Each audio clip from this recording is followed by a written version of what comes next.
Halo semuanya, sebelumnya kenalin nama aku Intan Nurhaliza, aku dari jurusan Manajemen Angkatan 2021. Di video ini, aku bakal membahas beberapa soal tentang matematika bisnis yang berkaitan dengan materi fungsi, limit, dan juga turunan.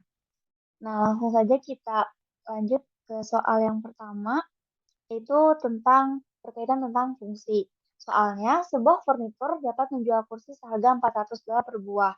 Total biaya pembuatannya terdiri dari biaya tetap sebesar $30.000 dan biaya produksi sebesar $250 per buah. Pertanyaan pertama, tentukan banyaknya kursi yang harus dijual agar impas. Kedua, tentukan banyaknya kursi yang terjual agar keuntungannya $6.000. Pertanyaan ketiga, bila jumlah kursi yang terjual adalah 170 buah, tentukan apakah perusahaan untung atau rugi. Nah, untuk jawab semua pertanyaan ini kita bisa catat dulu poin-poin yang diketahui di soal. Di sini, yang diketahui di soal pertama itu adalah harga dari si kursinya itu sendiri yang bisa kita transaksikan dengan P atau price itu sebesar $400. Terus yang kedua, ada total biaya pembuatan kursi yang terdiri dari biaya tetap dan juga biaya produksi per buahnya. Nah, untuk biaya tetap sendiri bisa kita notasikan dengan FC atau fixed cost, yaitu sebesar $30.000. Nah, jadi si biaya tetap ini biaya yang tidak akan berubah walaupun kuantitas produksinya bertambah. Sementara itu, untuk biaya produksi per buahnya atau bisa kita notasikan dengan VC atau variable cost, itu biaya yang akan bertambah seiring dengan bertambahnya kuantitas yang diproduksi. Nah, dalam soal ini, variable cost-nya itu sebesar $250 per buahnya.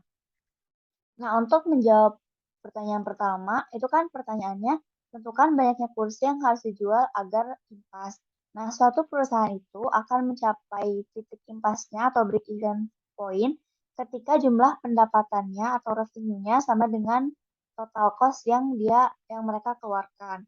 Nah, dalam hal ini, berarti kita kan udah tahu nih price-nya berapa, terus total cost-nya juga berapa, jadi kita tinggal masukin aja. Nah, untuk revenue itu kan bisa diperoleh dari price dikali quantity. Nah, sementara kalau cost itu total cost itu bisa diperoleh dari total fixed cost ditambah variable cost-nya. Nah, berarti kita tinggal masukin aja price-nya itu 400. Nah, untuk kuantitinya sendiri di sini kan belum diketahui. Jadi kan si kuantitinya itu yang kita cari. Nah, jadi bisa kita notasikan sebagai X. Mungkin di sini aku tulis juga, jadi X itu sama dengan kuantiti atau jumlah kursi yang terjual. Nah, terus untuk cost-nya sendiri itu dari fixed cost sebesar 30.000 dan variable cost-nya itu 250 karena variable cost ini bertambah seiring dengan pertambahan kuantitas juga. Jadi untuk menentukan persamaan fixed cost ini tuh berarti jumlah biaya produksi per buah dikali kuantiti yang diproduksinya berapa, atau dalam hal ini bisa kita notasikan sebagai X gitu. Nah, jadi ini untuk persamaannya. Nah, terus kan yang kita cari itu banyaknya kursi yang harus dijual agar impas atau Q-nya, atau di sini kita notasikan sebagai X. Nah, berarti kalau kayak gitu kita tinggal gabungin suku yang ada variabel X-nya, itu 400X. Ini pindah ruas berarti dikurang 250X. Nah, sama dengan 30.000. Terus kita hitung 400X dikurang 250X. Itu sama dengan 150X sama dengan 30.000. Dari sini kita tahu X itu sama dengan 30.000 dibagi 150 atau sama dengan 200. Nah, jadi banyaknya kursi yang perlu perusahaan jual agar perusahaan bisa mencapai titik impasnya itu yaitu sebanyak 200 kursi. Nah, habis itu kan ini pertanyaan yang bagian A yang pertama. Terus kita lanjut ke pertanyaan yang bagian B. Tentukan banyaknya kursi yang terjual agar keuntungannya $6.000. Nah, ini kan ditanya tentang keuntungan. Sebelumnya kan aku kasih tahu dulu fungsi dari keuntungan. Jadi keuntungan itu bisa kita notasikan dengan profit, yang dimana itu dapat diperoleh dari revenue dikurangi cost-nya. Nah, kalau di sini kan, udah ditarget ya, keuntungan yang pengen dia peroleh itu 6.000, berarti kita udah tahu misal itu profitnya itu sebesar 6.000. Nah, yang perlu kita cari itu kan kuantitinya, berapa jumlah kursi yang perlu terjual sehingga perusahaan itu bisa memperoleh untung sebesar 6.000. Nah, berarti kita bisa masukin aja dulu fungsi revenue-nya yang sama kayak yang udah tadi aku masukin di sini, yaitu 400x dikurang cost-nya. Cost-nya juga sama yang udah aku tulis di sini, berarti 30.000 ditambah 250x. Nah, langsung dihitung aja ke bawah.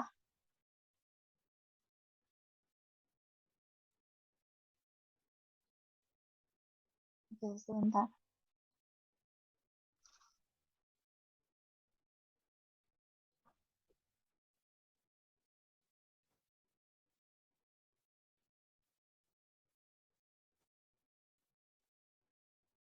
Enam ribu sama dengan 400x. Oke, mungkin pindah sini aja ya. 6.000 sama dengan 400x ditambah 250x. Sorry, ini dikurang ya. Dikurang 150 x dikurang 30.000.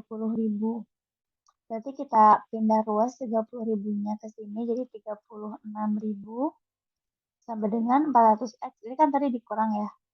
Kurang 400x kurang 150x berarti 150x. Berarti x-nya sama dengan 36.000 dibagi 150. Hasilnya itu 240.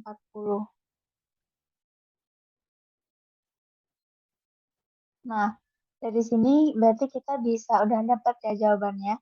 Jadi, biar perusahaan bisa dapat untung sebesar 6.000 dolar, maka si perusahaan harus menjual sebanyak 240 kursi. Nah, kita lanjut ke pertanyaan nomor C. Di pertanyaan bagian C. Mungkin aku hapus dulu aja ya. Hapus semua. Yang bagian C. Bila jumlah kursi yang terjual ada 170 buah, tentukan apakah perusahaan untung atau rugi. Nah, beda dari soal sebelumnya, kalau soal sebelumnya kan udah diketahui pendapatan yang dia pengen berapa. Dan kita tinggal cari kuantitinya. Nah, kalau sekarang kuantitinya udah diketahui, terus dia tanya apakah perusahaan ini untung atau rugi. Berarti ini sama, aku masukin dulu fungsi profitnya, yaitu profit sama dengan revenue kurangi cost. Nah, ini kan yang tanya profitnya, profit. Terus langsung aja masukin fungsi pendapatannya sekaligus masukin juga X-nya atau kuantiti yang udah diketahui di soal. Berarti 400 dikali 170 dikurang sama cost-nya itu 30.000 tambah 250 kali 170 sama dengan 400 dikali 170 itu hasilnya 68.000 dikurang 30.000 ditambah 250 kali 170 itu hasilnya 42.500.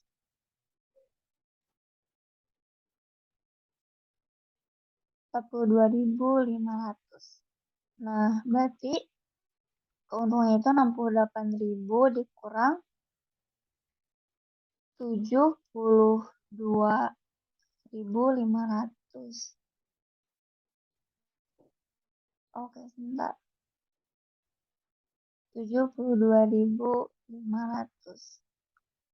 Nah, berarti hasilnya itu negatif 4.500. Nah, karena ini hasilnya negatif, kalau misalkan revenue dikurangi cost-nya itu hasilnya negatif, berarti kan cost yang dia keluarin itu lebih besar daripada revenue-nya. Nah, ini menandakan bahwa perusahaan tersebut rugi. Jadi, Bila jumlah kurs yang terjual ini sebanyak 172, maka perusahaan akan rugi sebesar 4.500. Nah, sekarang kita lanjut ke pertanyaan kedua, yaitu materi berkaitan dengan limit. Soalnya, seorang pebisnis memperkirakan bahwa total biaya untuk memproduksi X unit dari suatu produk dapat dimodalkan dengan fungsi CX sama dengan 7,5X ditambah $120.000. Biaya rata-rata didefinisikan sebagai AX sama dengan CX per X. Tentukan limit X mendekati tak hingga dari AX dan interpretasi hasilnya. Nah, berarti kan di sini kita diminta untuk mencari limit X mendekati tak hingga dari AX. Nah, AX sendiri itu sama dengan C. Seperti yang diketahui di soal itu AX itu CX per X. Berarti bisa kita tulis di sini. Seperti yang udah diketahui di soal juga, jadi si CX itu 7,5X ditambah 120.000 per X. Nah, untuk mencari limit X mendekati tak hingga dari AX, itu kita bisa membagi setiap suku dengan pangkat terbesar dari penyebutnya. Jadi penyebut si AX ini berarti dalam hal ini pangkat tertinggi penyebutnya itu kan X. Berarti kita bagi semua suku itu dengan X. Jadi ini 7,5X per X ditambah 120.000 per X dibagi X per X juga. Nah, di sini kita bisa lihat ini 7,5X per X berarti X-nya bisa kita hilangkan jadi 7,5. X di sini juga kita coret jadi dengan 1.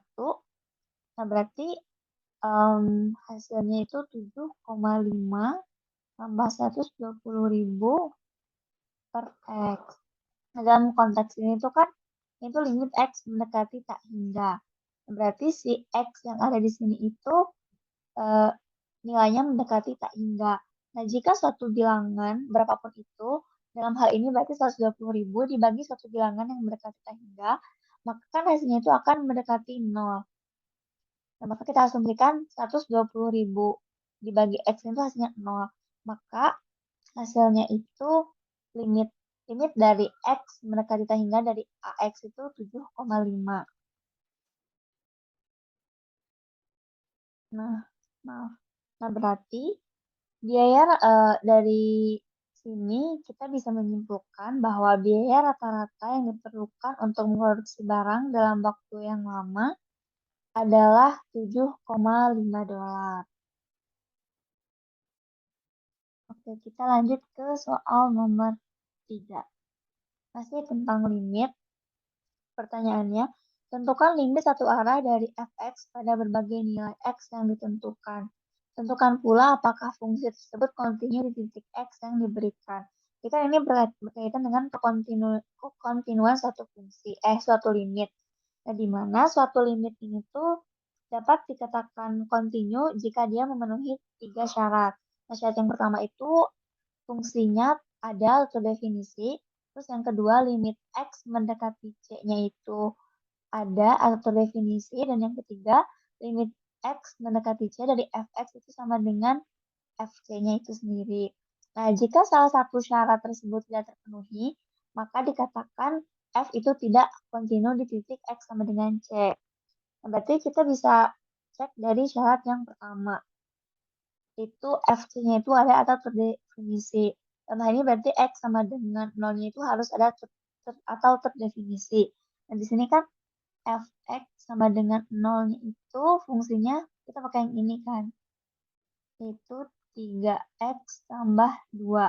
Nah, kita cek apakah fungsi Fx ini tuh terdefinisi. Berarti 3 dikali 0 tambah 2 berarti kan hasilnya 2. Nah, berarti si fx ini tuh terdefinisi.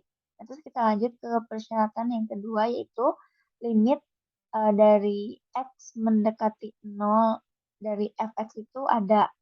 Nah, eksistensi suatu fungsi itu bisa dilihat apakah limit kiri dan limit kanan dari fungsi tersebut sama atau tidak.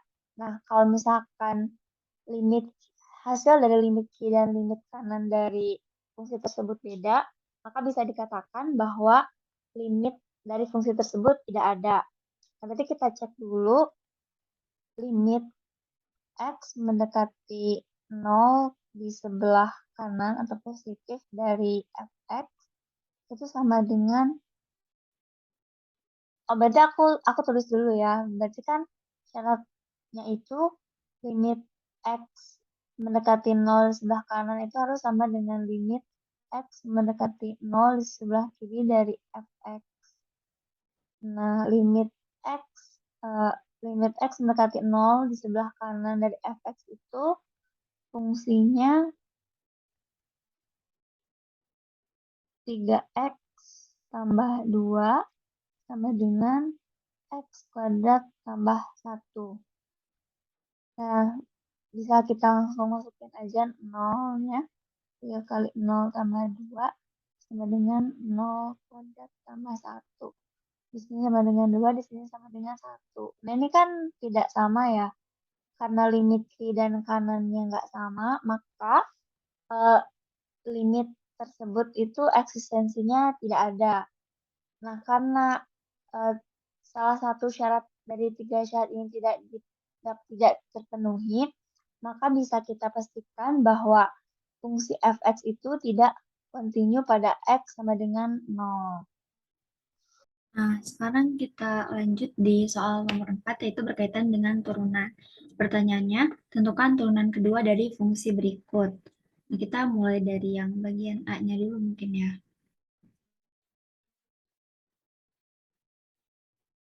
Yang A itu fungsinya f t sama dengan t kuadrat ditambah 5 pangkat dipangkatin 8. Nah, untuk nurunin fungsi yang kayak gini, kita bakalan pakai aturan rantai. Untuk pakai aturan rantai ini, pertama-tama kita pakai pemisahan dulu. Kita misalin uh, buku yang atau angka yang di dalam kurung ini sebagai misal fungsi P ya.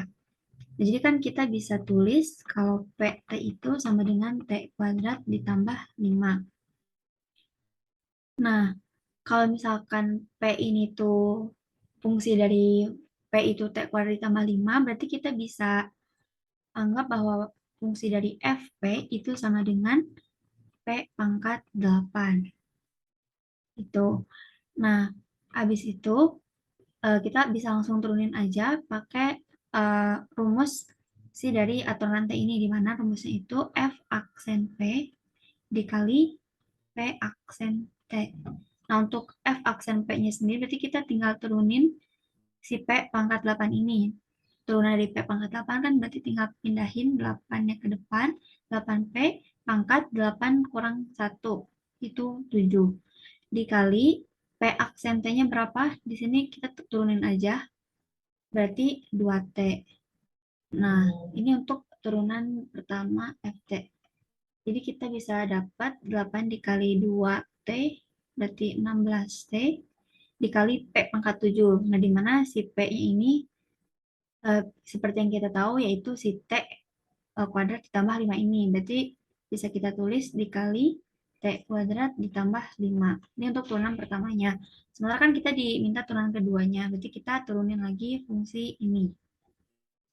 Nah, turunan keduanya itu karena bentuknya kayak gini, 16T dikali T kuadrat tambah 5. Oh, sorry, ini tuh berarti pangkat 7 ya.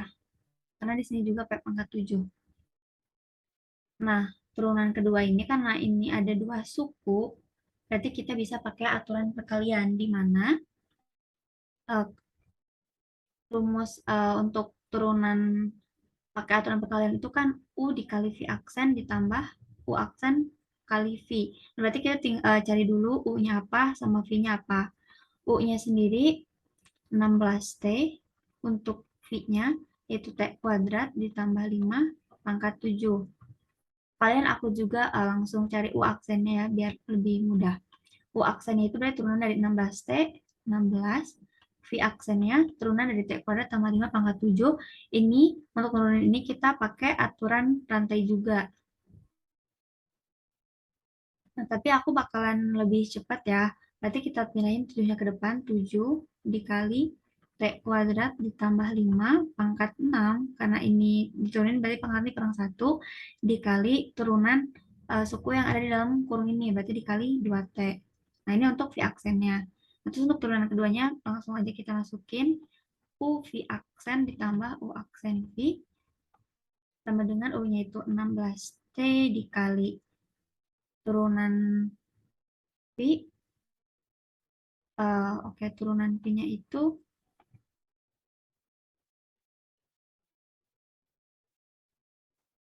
7 dikali T kuadrat ditambah 5 pangkat 6 dikali 2T.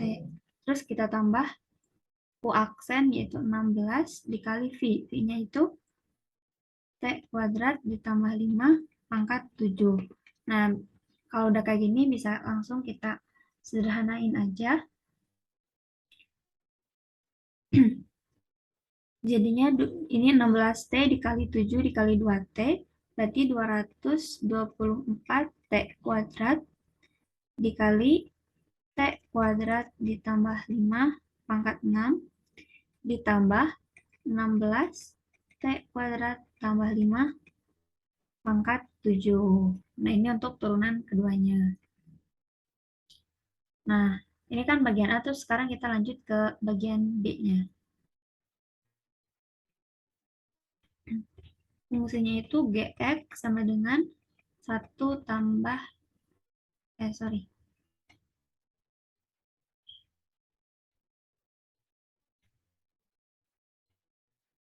akar dari 1 tambah X kuadrat. Nah, ini juga sama, kita masih pakai aturan rantai dan pakai pemisahan juga. Nah, kita misalin fungsi yang ada di dalam akar ini tuh sebagai P, jadi Px itu sama dengan 1 ditambah X kuadrat. Nah, terus kalau misalkan si P-nya ini udah kita misalin 1 tambah X kuadrat, berarti kita bisa bilang kalau GP itu sama dengan akar dari P. Nah, masih sama aturan rantai rumusnya kayak yang tadi. Jadi buat dapat turunannya kita bisa kaliin G aksen P-nya dikali P aksen X. Nah, G aksen P-nya berapa? Berarti kan ini tuh bisa aku sebut P pangkat setengah ya.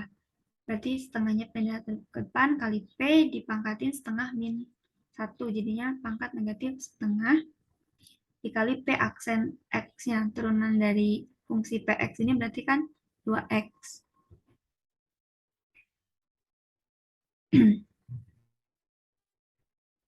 Nah, bisa lanjut kita sederhanain. Jadinya X dikali P pangkat negatif setengah, atau bisa langsung kita masukin si P-nya. Jadinya X dikali 1 tambah X kuadrat dipangkatin negatif setengah. Negatif 1/2. Nah, ini kan kita udah dapat si turunan pertama dari G aksen X ya. Terus sekarang kita cari turunan keduanya, G double aksen X. Nah, karena ini juga ada dua suku, berarti kita masih pakai aturan perkalian. Aku cari U-nya, U-nya itu X, terus V-nya sendiri 1 ditambah X kuadrat, dipangkatin negatif 1/2.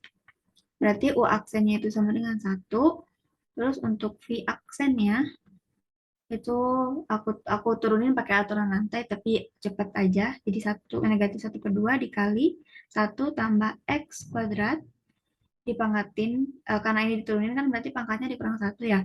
Negatif 1/2 dikurang 1, itu hasilnya negatif 3/2. Nah, dikali turunan suku yang ada dalam kurung ini.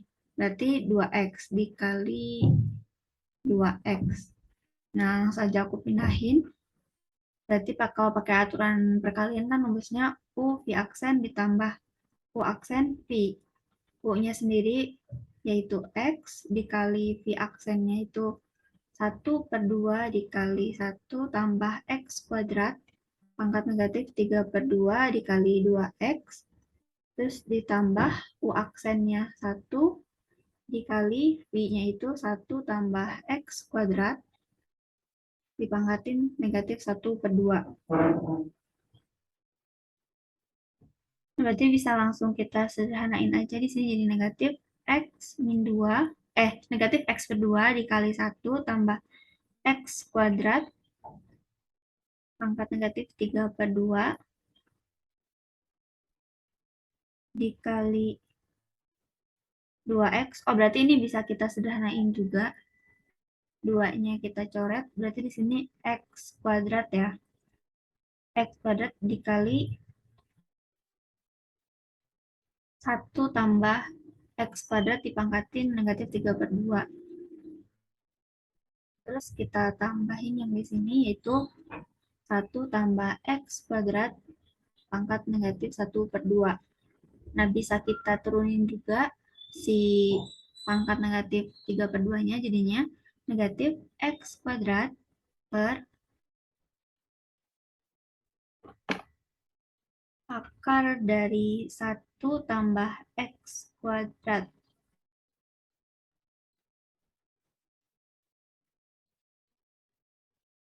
X kuadrat dipangkatin 3. Karena ini kan negatif 3/2 ya. Nah, terus ditambah 1 per 1 tambah X kuadrat. Akar dari 1 tambah X kuadrat. Kayak gitu. Jadi ini kenapa jadi bisa di bawah dan bentuknya akar?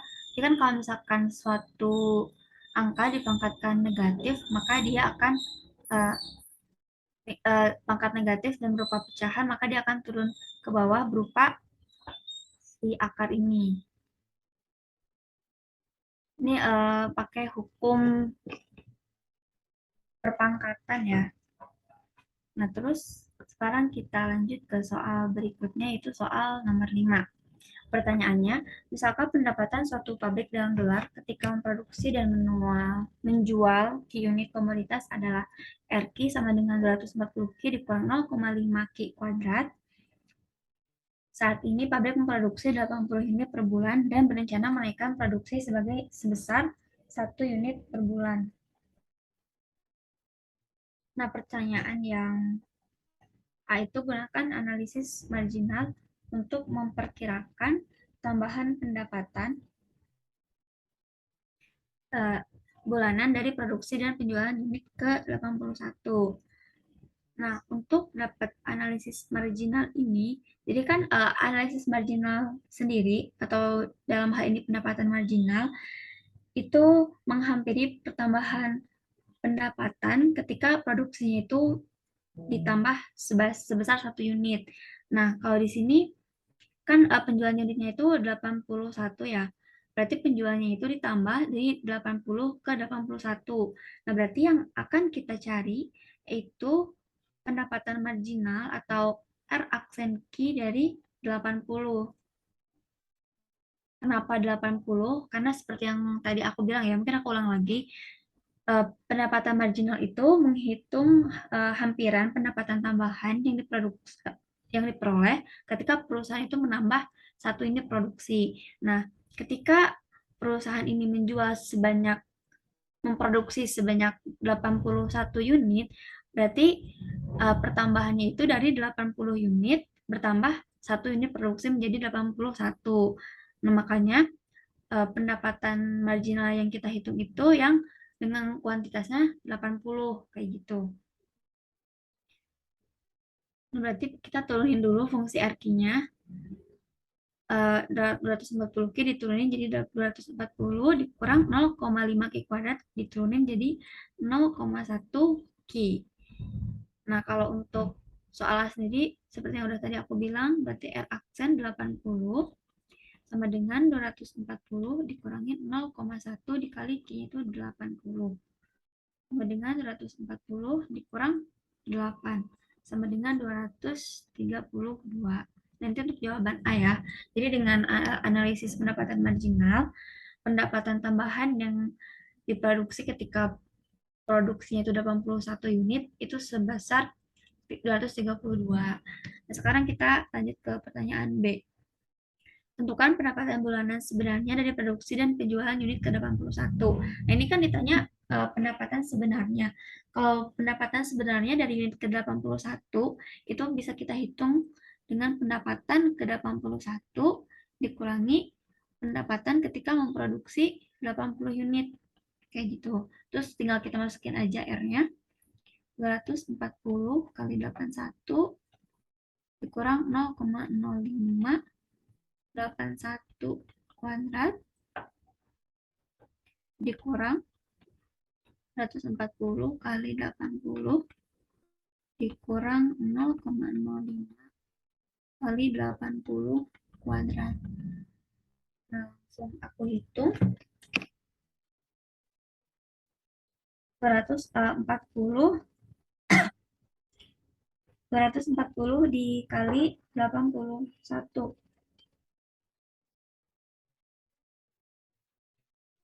itu hasilnya 1940 dikurang 0,05 dikali 81 kuadrat itu 328,05. Terus kita kurang ruas sebelah sini bagian pendapatan ke 80-nya. Itu 240 dikali 80 itu hasilnya 19.200 kurang 0,05 dikali 80 kuadrat itu hasilnya 320. Langsung dihitung aja. Ini bagian sini tuh ada 19.111,95 dikurang 18.880. Itu hasilnya 231,95. Nah, jadi dari sini kan bisa dilihat ya, perbedaan hasil antara A yang B itu tidak terlalu jauh. Karena kenapa? Jadi kan memang pendapatan marginal itu digunakan untuk menghitung tambahan pendapatan ketika menambah produksi sebesar 1 unit. Nah, itu kan sebenarnya kita bisa pakai rumus ini untuk hasil yang lebih akurat.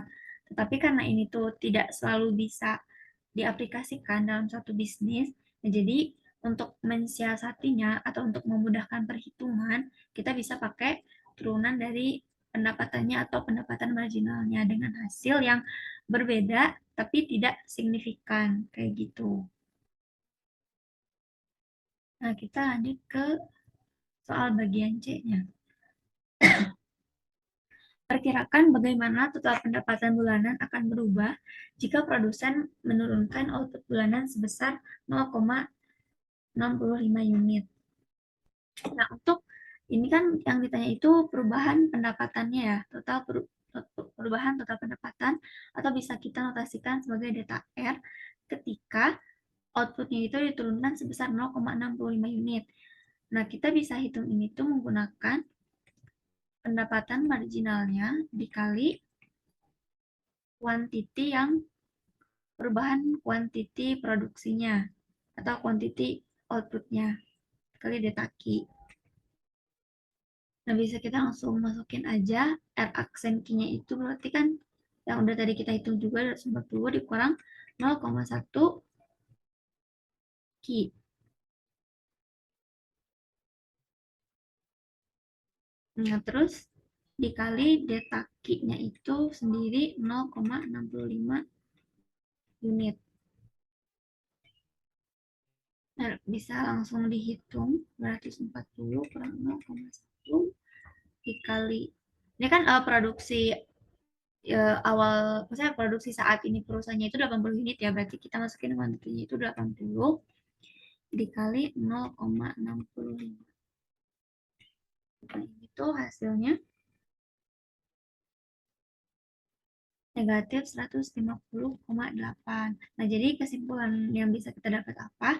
Jadi, jika output perusahaan itu diturunkan sebesar 0,65 unit, maka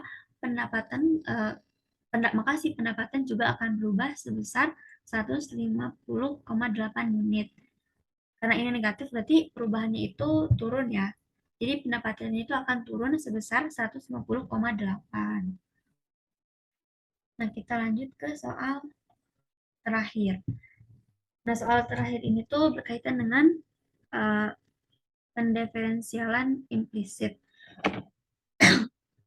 Nah, kita tuh diminta untuk menentukan dy sama dengan dx dari fungsi y kuadrat ditambah 2x y kuadrat min 3x tambah 1.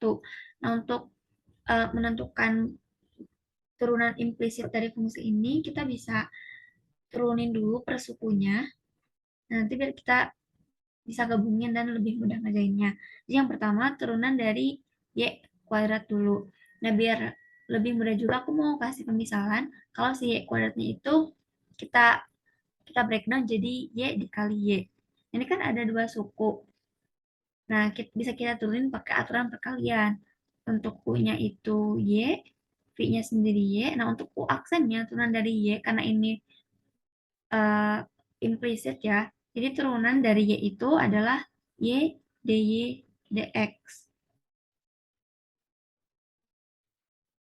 Untuk turunan v-nya juga sendiri yaitu dy dx. Oh, maaf ini nggak pakai ya, jadi turunannya itu dy dx saja. Nah, ini untuk suku pertama. Jadi langsung aku turunin aja ya, berarti turunan dari suku pertamanya itu kan u v aksen ditambah u aksen v, jadinya u-nya tuh y, v aksennya dy dx, jadi y dy dx, maaf, dy dx ditambah sama y dy dx dikali y. Berarti bisa kita dapat 2 kali y dy dx. Nah, ini untuk suku pertamanya. Terus untuk suku keduanya, ini kan ada dua suku ya. Jadi ada 2 dikali x dikali y kuadrat. Nah, bisa kita turunin juga, misal aku u-nya itu x, v-nya itu y kuadrat, untuk u aksennya berarti 1, v aksennya 2y. Nah, langsung kita hitung pakai rumus perkalian yang ini ya. Berarti u-nya itu kan x dikali v aksennya itu. Oh iya, ini tuh karena ini turun implisit ya, berarti si y-nya itu kalau diturunin kita tambah dy dx. Berarti di sini x kali v aksennya itu 2y. Dy dx ditambah u aksen itu 1 dikali v. Dikali v-nya itu berarti y kuadrat. Berarti untuk suku keduanya itu, turunan dari suku keduanya itu 2xy dy dx tambah y kuadrat. Nah, untuk suku ketiganya ini nggak perlu pakai aturan perkalian ya, bisa langsung diturunin, berarti hasilnya tuh 3. Nah, untuk suku keempatnya, karena ini 1 aja, berarti kalau diturunin hasilnya 0. Jadi langsung kita gabungin ya. Jadi turunan suku pertama, kedua, sama ketiga, dan keempat. Nah, turunan suku pertamanya itu tadi yang udah kita hitung, itu 2y dy dx ditambah turunan keduanya itu 2xy dy dx tambah y kuadrat dikurang turunan suku ketiganya itu 3. Nah, untuk cari dy dx-nya bisa kita kumpulin dy dx-nya di sebelah uh, kiri ya. Jadinya dy dx itu dikali 2y tambah, oh iya sorry, jadi di sini itu tadi kan ada perkalian 2 ya. Untuk x kali y kuadratnya itu ada 2 depannya, berarti kita dikaliin juga ke sini. Berarti kita kali 2, di sini belum kita kali 2 ya. Jadi kita kali 2, jadi hasilnya 4xy. Jadi dy dx kali 4x, jadi kan hasilnya 4x dy dx gitu. Terus ditambah, oh ya ini berarti kan di sebelah kiri kita pindahin suku sini ke sebelah kanan. Sama dengan min 3, ini juga belum aku kali 2 tadi, ini dikali 2 jadinya 2y kuadrat ya. Min 3, oh sorry, karena ini dipindah ruas, jadinya 3, karena ini negatif terus jadi positif, 3 min 2y kuadrat. Untuk dy dx-nya kita pindahin lagi sukunya, jadinya 3 min 2y kuadrat per 2y tambah 4x y. Nah, gitu ya. Ini untuk turunan implisitnya. Untuk d dx-nya itu 3 kurang 2y kuadrat per 3y tambah 4x y. Nah, mungkin aku cukupkan dulu untuk pembahasan tutorial asinkron pertama ini. Sampai bertemu di tutorial asinkron berikutnya.